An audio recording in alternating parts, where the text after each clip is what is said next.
Hi everyone, Paul here from FamilyWheels.ca with another car review for your growing family. And this week we're talking about a term in the auto industry you may not have heard before, and that's aspirational cars, halo cars, vehicles that are meant to draw you into a brand and really show you what that company is capable of. Think of the Audi R8 or the Lexus LFA. They may not sell a lot of them, but they're meant to bring you into the showroom and be a real showpiece for the company. Well, Kia has jumped into the halo car business for 2018, hoping that the Stinger will totally challenge that, oh yeah, Kia, you know, that brand from Korea that makes some decent cars with a good warranty. You know, that kind of mindset. It's muscular, it's sporty, and it's drawing inspiration from some much more expensive vehicles on the market. Cars like the Audi A5 Sportback that we were in last month, the larger Audi A7, the BMW 4 Series Grand Coupe, cars that invoke the thrill of driving while still being pretty damn practical. But the Stinger is entering the fold with a price tag that is tens of thousands of dollars cheaper. To pull this off is a pretty aspirational goal unto itself. So has Kia flipped the apple cart here and really changed what we can expect from this company? Well, let's put the Stinger through all of our regular tests and see how it stacks up this week here on Family Wheels.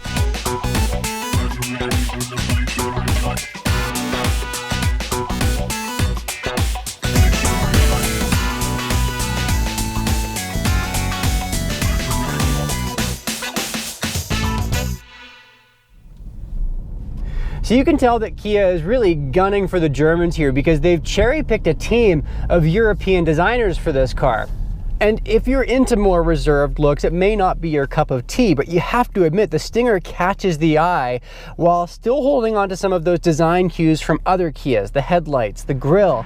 Kia's also put 10,000 kilometers of track time around the famed German Nürburgring for this car, and they've piled on the luxury appointments here. LED headlights, performance-oriented leather seats, a heated steering wheel, Apple CarPlay and Android Auto, wireless phone charging, a smart key with push-button start, blind spot monitoring, parking sensors, and I haven't even gotten to the performance bits yet. You also get Brembo performance brakes, which is just something you don't see on cars at this price point. You get high performance shocks, paddle shifters, and some high-end performance-oriented Michelin tires right out of the box. Now, as tested here, we're in the top of the line, best-selling GT Limited trim, and that adds higher grade Nappa leather with a far more adjustable driver's seat to get it just the way you want for the corners. You also have ventilated front seats, heated rear seats, aluminum finishings all through the cabin, adaptive cruise, lane keep assist, a heads-up display reflected on the windshield, a larger 8-inch infotainment system screen, rain-sensing wipers, and a 360-degree parking camera. All that at just under $50,000 Canadian is a huge shot across the bow to pretty much every car company out there. The amount of kit and value you're seeing in the Stinger is pretty unheard of. And I should mention as well that here in the Canadian market, all-wheel drive comes as standard on all versions of this car. You can get it in rear-wheel drive down in the States, but here, all-wheel drive or bust. And all of this equipment gets rolled down the road by a 3.3-liter twin-turbo V6, which puts out 365 horsepower and 376 foot-pounds of torque.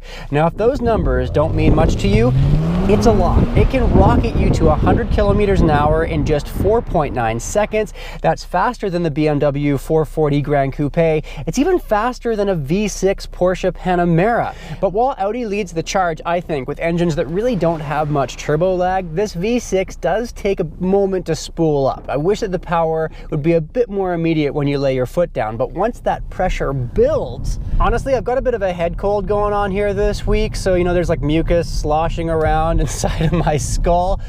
And once I do get this thing up to speed and I feel that power come on, all that gunk just comes slamming into the back of my sinuses, which is kind of gross, but also really cool. The power in this car is pretty unbelievable.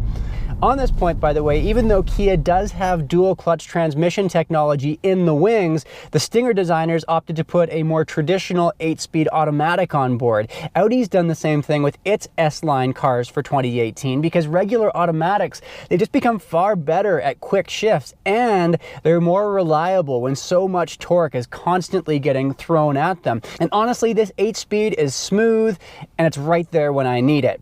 Now, when it comes to cornering performance, I've heard some reviewers complain that it has some body roll in the twists. But this is a GT car, a Gran Turismo. It was designed to give you performance, but still be comfortable enough for a long, meandering road trip with your family, you know, without chipping your teeth over every single speed bump. And unless you're planning to do hot laps with your Stinger, I really feel like this suspension is going to be more than adequate for 95% of Stinger buyers. One other grumble that I've heard from some Canadians is that you can't get the strictly rear-wheel drive version of this vehicle, the more pure driving experience version of this car in the Canadian market. But you know what? Honestly, all-wheel drive on tap makes this car so much more versatile and winter ready. And the drive mode select function here means that you can cycle between eco mode, comfort mode, and sport mode. And in sport, it locks 80% of power to the rear wheels to give you that more athletic driving feel. A few more things on the performance front that you may not love.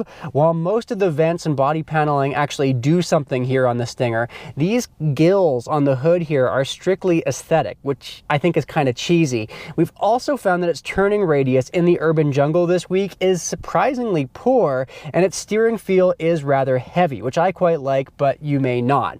And one thing that you may not be used to with a Kia is that it takes premium fuel, which adds up at the pump these days. It's not exactly a fuel sipper either. We're averaging 12.5 liters per 100 kilometers this week. That's a real mix of highway and city driving, me taking it easy in eco mode, and also laying it down, you know, to kind of see what she's got here and there too. But if those fuel economy numbers do scare you off and you still really want the looks of a Stinger, there's a smaller 2-liter 4-cylinder engine that's going to be arriving in the Stinger in showrooms within the next few months. You're going to lose a lot of the performance stuff. You lose those Brembo brakes and those high-performance Michelin tires, but it will also be priced cheaper, coming in just under 40 grand. To me though, if you're getting a Stinger, go for the full-fat V6 because it doesn't cost that much more. You're getting more kit, you're getting a far more exciting car to drive, and it's still a killer deal with a very usable second row and a vacuous boot. So let's talk about the interior here.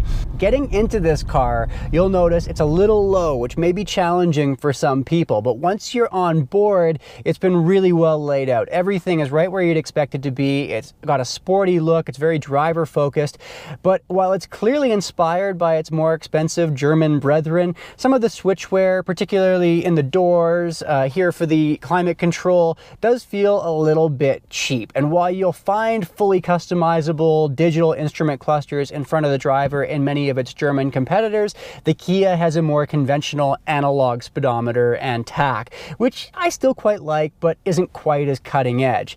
Now get this car up to highway speed when you're cruising along, and we're seeing a moderate but not whisper quiet cabin compared to the Germans. We've measured 67 decibels at 100 kilometers an hour this week. In terms of size, the Stinger is smack dab in the middle between the A5 Sportback from Audi and the much larger A7. When we were in that RS7, the really sporty version of that car last year, I found it to be pretty big for the urban environment. I think this is a real sweet spot. I can sit up front at 6'2" really comfortably, while Roger still has room to spare in his front-facing car seat behind me, and our rear-facing car seat test came up with 30 inches from the back of the front passenger seat up to the glove box, which makes it really livable even when you've got young ones. Seating for 5, that's going to be a bit tougher because while there are 5 seat belts, there's this big hump in the middle position, which would make sitting there really tough, even for younger kids. But speaking of carting around your crew, NCAP, which is the European Safety Testing Organization, gave the Stinger a 5-star rating this past year. So while it is a speedster, it's also really safe. Now that slippery, sleek, sporty roofline that looks so good on this car does come at a bit of a price for rear passenger headroom. Obviously kids will be fine, but anyone over 6 foot, you're going to be feeling the pinch back there, and the same goes for the boot. This Sportback design is great for a bit more trunk space, but getting your large family dog back there, definitely a no-go. This is not a wagon by any means. One thing that is super cool about the trunk though, all V6 equipped Stingers have this smart power tailgate, and unlike those annoying systems where you have to wave your foot around in just the right place and I can never figure them out, the Stinger senses the key in your pocket, and provided you stay by the trunk for more than a few seconds, it automatically opens. And then you're greeted with 660 liters of trunk space, more than enough for our standardized trunk test, even though there is a spare tire underneath there. And if you need more room, you can always flip the second row down for over 1,150 liters of capacity. It's just a shame that those seats don't fold completely flat for a more even load floor. And there also isn't a 40-20-40 split. If you wanted to put some skis down the middle, you don't have that as an option. But man, these Sportbacks, they are so much better than sedans, and we're seeing more of them come available on the market these days. They're more versatile, but they also look great. It's a pretty winning combination.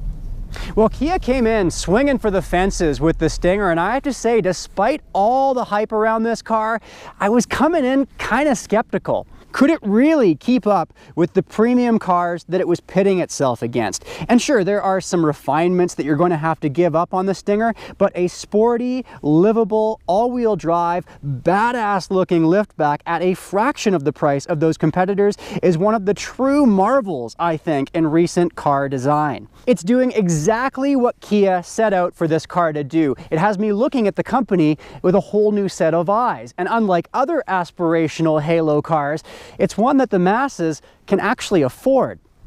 Now, next time I see you, it's a road trip into the BC backcountry in a real long-time workhorse in the SUV world. We're going to see what's new in the Ford Explorer a week from now, right here on Family Wheels.